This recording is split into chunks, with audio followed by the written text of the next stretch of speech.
Today I'm offering up some serious Scandinavia appreciation. All the things I love about the cozy, simple, highly aesthetic Nordic lifestyle, and some of the things that I miss most about Sweden, you know, as a happily relocated Londoner. If you've ever felt an itch to visit Scandinavia or learn more about the cozy lifestyle, then this video will probably be up your street. Because in those studies, you know, that they make every year with like the lists of the happiest people on earth, Scandis are always quite way up there. Even though we Scandis might quite often seem to be a bit on the grumpy side, if you ask me. Well, the Swedes and Danes and Finns anyway. The Norwegians, for some reason, always seem to be in a freakishly good mood. Maybe it's just how they sound, you know, with all the sing-song bippity-boppity-bop spikes in their language. Very lovely indeed. Okay, so the first thing I think Scandis are doing just right is how we deal with the extreme seasons. The weather changes are so severe in the Nordic countries, from summer to winter, that our like reaction to the weather is also quite extreme. So we lean into the seasons, creating like ridiculously strong traditions and rituals centered around each season.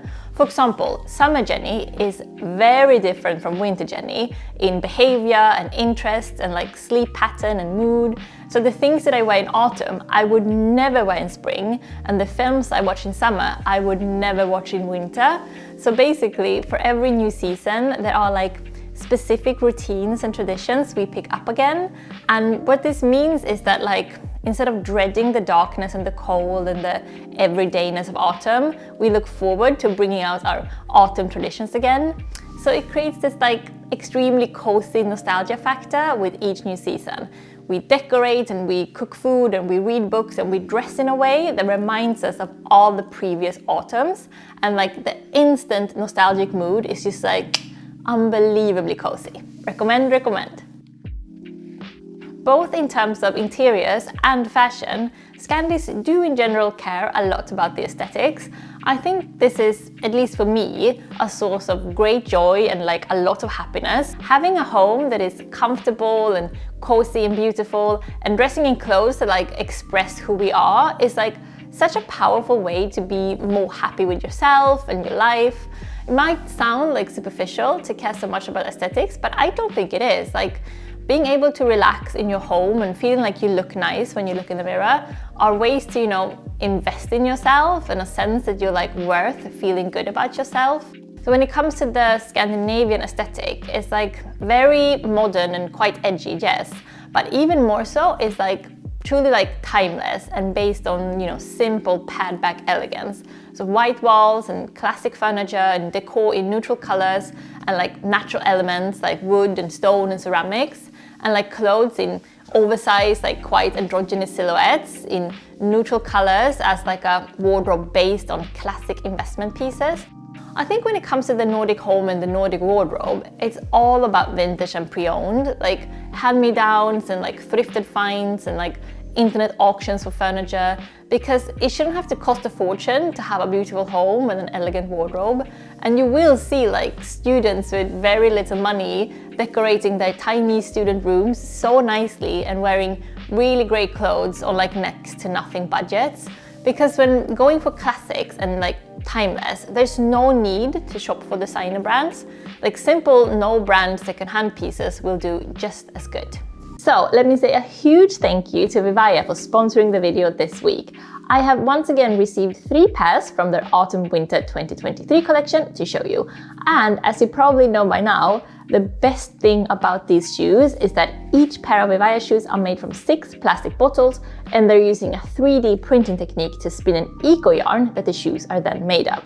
Most of their styles are also machine washable, and the rest are all hand washable. Plus they're easy to fold up and pack if you have any trips coming up, or if you want to like bring a pair with you in your handbag even. From their new autumn-winter collection, I got the Melody Pro square-toe chunky heels in a nude peach color. They are so comfortable and wearable, and I can style these with like more or less anything in my wardrobe.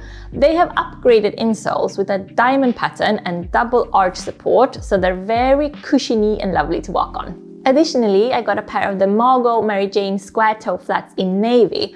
And I don't actually think I have any other navy shoes. And honestly, for me, navy is like my color obsession this season. I've been wearing so much navy lately, love it. And they have a customizable strap for a perfect fit for several different foot shapes. Also, the square toe box accommodates for foot widths from A to double E. It also has heel padding, so you won't have to worry about breaking them in first. Last but not least, we have the Margot square toe wedge mules, and as you might remember, I have flats in this like super comfy furry material since before, and they're just my favorites. So perfect for autumn winter, and I love how they're like both casual but at the same time can easily translate to quite dressed up. They also have an anti-slip rubber sole, and I'm so looking forward to wearing these on Christmas dates with David around London. So why not go ahead and get your very own sustainable, vegan and super quality Vivaya shoes for this winter and use my promo code Jenny for 15% off. They have worldwide shipping and free returns and exchanges as well. In the description, you'll also find links to all of the styles that I've showed you in this video, so click and have a look. Big thank you to Vivaya, and let's get back to the video. Listen, in the Nordic countries, we are obsessed with light.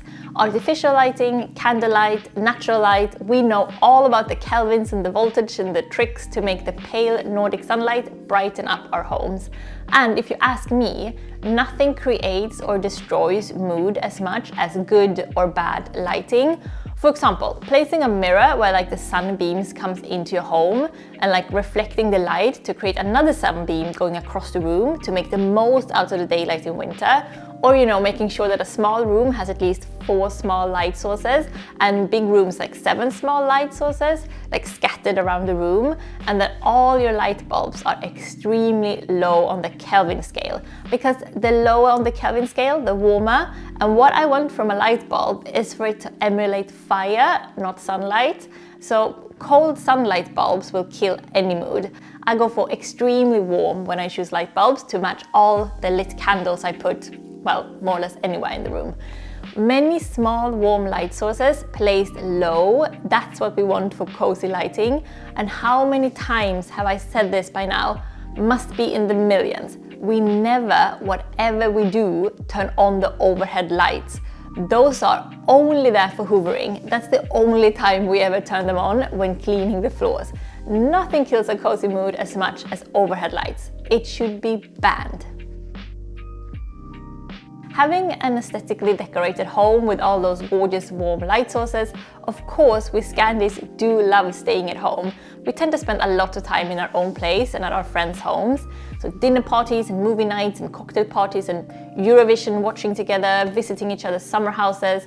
We love it all. I mean, like, yes, restaurants and bars and clubs and cinemas are great and all, but they will never be as cozy and as intimate and as special as a friend's home. I think it's also about like, when you bring someone into your home, you make an effort for them, like fresh flowers and lit candles and maybe cooking food or setting the table nicely. It's, you know, showing your friends that you care about them and that you want to give them like a cozy and relaxing and beautiful evening.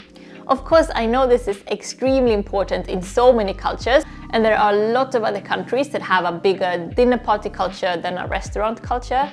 And personally, I'm all for it. I prefer intimate dinner parties so much to going out to restaurants, but who knows if I'm in minority here. Do tell me, restaurants or home dinner parties? What's the best one? Restaurants, I'm honestly a little but maybe I'm missing something. One of the biggest secrets to a relaxed, cozy life, if you ask me, a feminist society. Sounds far-fetched maybe? Well, hear me out. Of course there is sexism in Sweden too, but the Scandis society is relatively feminist in like everyday life compared to a lot of other places anyway. And honestly, I have never ever felt in my whole life that doors are closed to me because of my gender. I've never like worried about being feminine or like living up to society's demands on what it means to be a woman. And it's almost the same with David. He does feel very little pressure to be like manly or to behave or look or speak a certain way to be successfully masculine. Of course there are like differences between the genders and there are still societal expectations, but to a much less degree than say here in the UK, for example. And what this means for us is that we are more free to be whatever we want, masculine or feminine or androgynous or girly or tomboyish or completely gender free without much backlash. When you don't have that like voice telling you to be more feminine or masculine to fit in, it means that you have a bigger freedom to like lean into your personality and listen to your own preferences and like your own quirks without worrying about gender. And it's honestly such a relaxing, comforting way of life. And I think this freedom from gender expectations is honestly a way to just make a society calm down a lot and let people be happy with who they are. There's a lot less tension because of it, and that's how I see, a society working much, much better. So I mentioned earlier about the dinner parties and that it's nice to like put in some effort with cooking food or setting the table nicely for your friends. Well, I think we Scandis do put in that tiny bit of extra effort even when we're just at home by ourselves. Like tidying up or lighting candles or curating the perfect cozy reading jazz playlist, or like not wearing our food-stained pajamas all day. So putting in a little bit more effort to create a mood, it might sound like a hassle and like it would be energy draining, and like it might put pressure on you to always like be on top of things. But honestly, I think it's about balance here.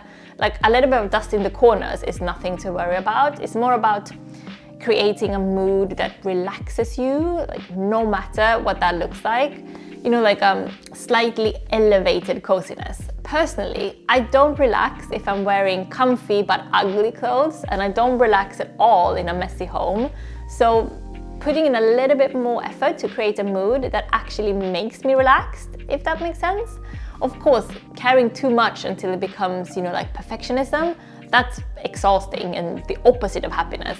But spending, 10 minutes to set up a cozy as hell reading corner with tea and music and candles and a little snack maybe, those 10 minutes will make me enjoy the actual reading so much more. Are you also like this in your country, or is like this obsession with coziness and moody moments a strictly Scandi thing?